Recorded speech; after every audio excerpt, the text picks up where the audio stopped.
Praise the Lord.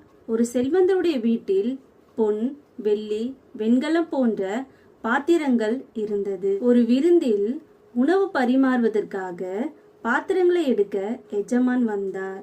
பொற்பாத்திரம் நினைத்தது, இந்த விருந்தின் அந்தஸ்தை நான் தான் உயர்த்தி காட்டப் போகிறேன், என்னைத்தான் எஜமான் பயன்படுத்துவார் என்று. வெள்ளி நினைத்தது, நான் தான் திராட்சரசத்தினால் எல்லாரையும் மகிழ்ச்சியாக்கப் போகிறேன், ஆகவே என்னைத்தான் எஜமான் பயன்படுத்துவார் என்று. வெண்கலம் நினைத்தது, தன்னை போன்ற உறுதி எந்த உலோகத்திற்கும் கிடையாது, ஆகவே என்னைத்தான் எஜமான் பயன்படுத்துவார் என்று.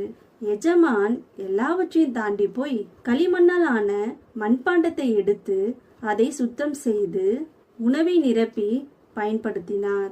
வந்தவர்கள் எல்லாரும் மகிழ்ச்சியாய் உண்டார்கள். காரணம், அதை பயன்படுத்தியவர் எஜமான் அல்லவா. நாம் மற்றவர்களைப் போல இல்லை என்ற தாழ்வு மனப்பான்மை பலருக்கு உண்டு. உங்களை கர்த்தர் கரத்தில் ஒப்பு கொடுங்கள்.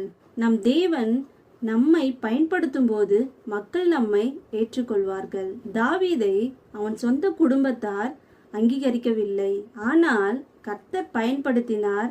பாருங்கள், அதற்கு பின்பு ஜனங்கள் தாவீதோடு சேர்ந்து கொண்டார்கள். தேவன் களிமண் பாத்திரத்தை பயன்படுத்துவதற்கு ஒரே காரணம் தாழ்மை. 1 பேதுரு 5ஆம் அதிகாரம் 5ஆம் வசனத்தில் தாழ்மை உள்ளவர்களுக்கோ கிருபை அளிக்கிறார் என்று வேதம் சொல்கிறது. ஆகவே நம் தேவனால் பயன்படும் போது நம் களிமண் என்பதை மறந்துவிடக்கூடாது. சிலர் தங்களை பொன் என்று நினைத்து பெருமை அடைவதால் உடைந்து போகிறார்கள். ஆகவே தாழ்வு மனப்பான்மையை களைந்து கர்த்தர் கரத்தில் பயன்படுவோம். ஆனால் எப்போதும் அவர் கரத்தில் தாழ்மையாக இருப்போம். ஆமென். பாதைக்கு தெய்வம், பேதைக்கு வெளிச்சம், உந்தன் வசனமே.